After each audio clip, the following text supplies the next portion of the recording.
Yorulmadın mı? Her şeyi kontrol etmeye çalışmaktan. Ne olacağını, ne söyleneceğini, nasıl karşılık vereceğini sürekli planlamaktan. Her şey planladığın gibi gitmeli. Herkes düşündüğün gibi davranmalı. Hiçbir şey şaşırtmamalı. Ve sen hep hazırlıklı olmalısın. İşte bu seni çok yoruyor. Ama olmuyor. Hayat senin kontrol sınırlarına sığmıyor. İnsanlar düşündüğün gibi davranmıyor. Ve sen her şeyi yönetmeye çalıştıkça içten içe tükeniyorsun. Stoacılar tam burada konuşmaya başlar. Bazı şeyler senin elindedir. Ama çoğu şey değildir. Bu video, kontrol etmeye çalışırken kaybettiğin huzuru sana hatırlatmak için. Çünkü bazen en büyük güç bırakabilmektir. Eğer bu sözler sana da tanıdık geliyorsa, sen de bizdensin. Epiktetos'un en temel öğretisi çok sade bir cümlede gizli. Bazı şeyler bizim kontrolümüzde, bazıları değildir. Bu kadar. Ama bu kadar basit olan bu cümle, bugün içten içe bizi tüketen en karmaşık soruya cevap veriyor. Ben neden bu kadar gerginim? Çünkü çoğu zaman bizim elimizde olmayan şeyleri yönetmeye çalışıyoruz. Ve bu savaş sonsuz. Çünkü ne kadar uğraşırsan uğraş, bazı şeyler sadece olur. Mesela şu sorulara bir bak. İnsanlar seni nasıl görüyor? Kontrolünde mi? Bugün hava nasıl olacak? Sen mi belirliyorsun? Birinin sana ne zaman mesaj atacağı? Senin elinde mi? Hayır. Ama yine de zihnimiz bunların hepsini sanki bizim kontrolümüzdeymiş gibi yönetmeye çalışıyor. Epiktetos bu yüzden öğrencilerine şunu sorarmış. Bugün ne benim elimde, ne değil. Ve senin de kendine bunu sorman gerekiyor. Her gün, her durum için. Küçük bir kağıt al. 2'ye böl. Sol tarafa benim kontrolümde olanlar, sağ tarafa benim dışımda olanlar. Önce birkaç örnek yaz. Ve sonra sadece sol tarafa odaklan. Çünkü Stoacı için sadece orası gerçektir. Marcus Aurelius şöyle diyor. Başkalarının yaptıkları benim kararım değildir. Benim kararım onlara nasıl cevap verdiğimdir. Yani Stoacılık, hayatı kontrol etmek değil, kendini kontrol etmektir. Bu fark, zihinsel özgürlüğün kapısını açar. Hepimiz her şeyi kontrol etmeye çalışmıyoruz. Ama bazı insanlar, her detayı, her olasılığı, her ihtimali önceden bilmek, hazırlıklı olmak ister. Neden? Çünkü belki de içten içe şu duyguyu taşıyoruz. Eğer hazırlıklı olmazsam, incinirim. Eğer her şeyi planlamazsam, rezil olurum. Eğer kontrol etmezsem, her şey dağılır. Aslında bu bir güç gösterisi değil. Bu güvensizlikten gelen bir savunma mekanizması. Çünkü çocukken ne zaman her şey kontrolden çıktıysa, belki biri bağırdı, belki bir şey kırıldı, belki biri gitti. Ve sen farkında olmadan şöyle düşündün. Bir daha böyle bir şey olmasın diye her şeyi ben kontrol etmeliyim. Ama işte sorun şurada. Sen artık o çocuk değilsin. Ama zihnin hala o günkü korkuyla yaşamaya çalışıyor. Ve bu noktada Stoacılık sana şöyle sesleniyor. Korkularla kontrol kurmak yerine ilkelere yaslan. Epiktetos der ki, zihin kararsızdır çünkü korkuyla karar verir. Ama karakter karar verirse zihin susar. Şimdi düşün. Bugün sürekli şunu da kontrol etmeliyim diyen biri misin? Aslında o ses bir korkunun sesi olabilir mi?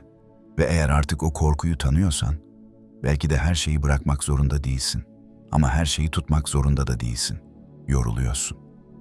Ama kas yorgunluğu değil bu.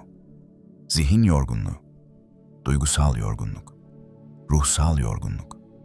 Çünkü sen sadece işini yapmıyorsun. Herkesin tepkisini de yönetmeye çalışıyorsun. Her olasılığı düşünüyorsun. Sessizce, içinden milyonlarca senaryo oynatıyorsun. Kontrol yorgunluğu şunlarla ortaya çıkar. Her mesajı 3 kez okuma, ne giysen ne derler diye düşünme. Konuşmadan önce 5 ihtimali hesaplama. İnsanların surat ifadelerini sürekli analiz etme. Dinlenirken bile zihninin hazır beklemesi. İşte bu, kontrolün görünmeyen bedeli. Stoacılar bu tükenmişliği şöyle tanımlar. Zihinsel kölelik. Marcus Aurelius der ki, zihin kendini ilgilendirmeyen şeylerle uğraşarak tükenir.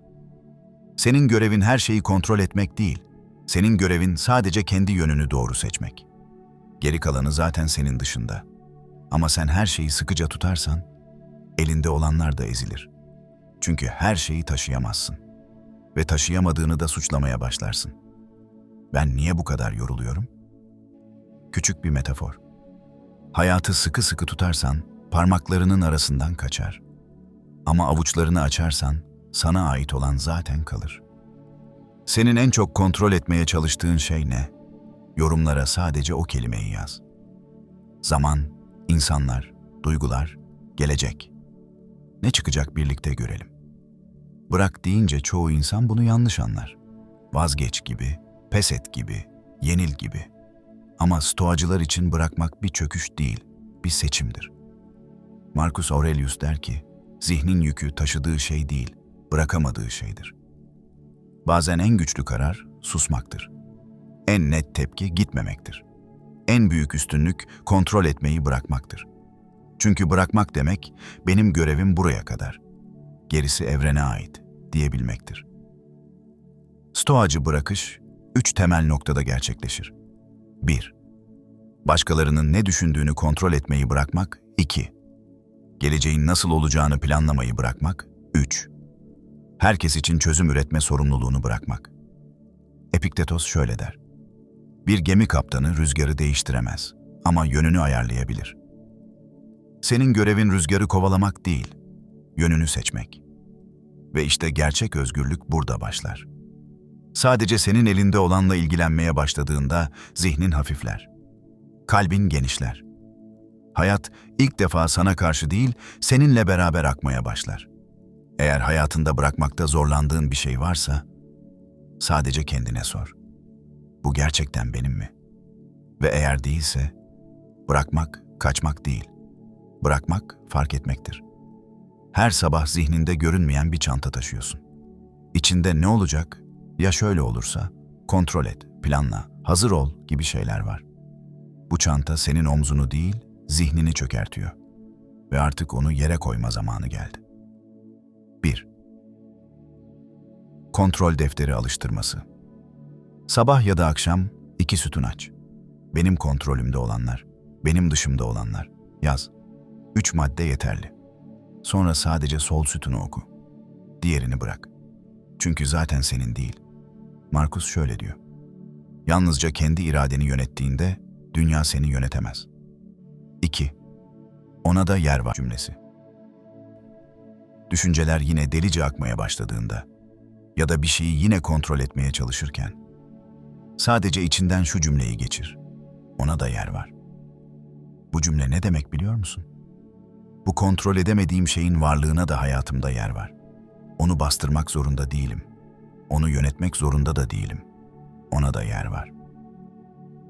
Bu bir teslimiyet değil, açık bir kabul. 3. Günlük odağını tek bir cümleyle kapat. Her akşam kendine şu soruyu sor. Bugün kendi kontrolümde olan bir şeye sadık kaldım mı? Yanıtın evetse. İşte o gün başarılısın. Geri kalan her şey zaten senin görev alanının dışındaydı. Epiktetos der ki, bir asker rüzgarı sorgulamaz, emri uygular. Sen de emri unutma. Kendinle ilgilen. Gerisi gelir. Belki sen hep güçlü görünmeye çalıştın, planladın, önlem aldın, uyum sağladın. Her ihtimali düşündün. Ama o kadar çok şeyi tutmaya çalıştın ki kendini bıraktın. Şimdi sana şunu söylemek istiyorum. Bir içerik üreticisi olarak değil, belki sadece bu yorgunluğu anlayan biri olarak. Bazen hiçbir şey kontrol etmeye çalışmamak en güçlü duruştur. Çünkü hayat kontrol edilmesi gereken bir şey değil, deneyimlenmesi gereken bir şeydir. Marcus Aurelius bir gece defterine şöyle yazar. Her şey planladığın gibi gitmediğinde, belki de gitmesi gereken gibi gidiyordur. Senin görevin mükemmel olmak değil, senin görevin şu anda burada olmak. Umarım bu video sadece bir anlatı değil, İçindeki yükü biraz hafifleten bir şey olmuştur. Yalnız değilsin. Her şeyi kontrol etmeye çalışan bir sen değilsin. Ama belki bırakmayı öğrenen ilk sen olursun. Eğer bu video sana iyi geldiyse, yorumlara sadece "buradayım" yaz. Belki o kelime, seninle aynı yolculukta yürüyen birini fark ettirir. Ve eğer bu tarz içeriklerin sana güç verdiğini hissediyorsan, abone olmayı unutma.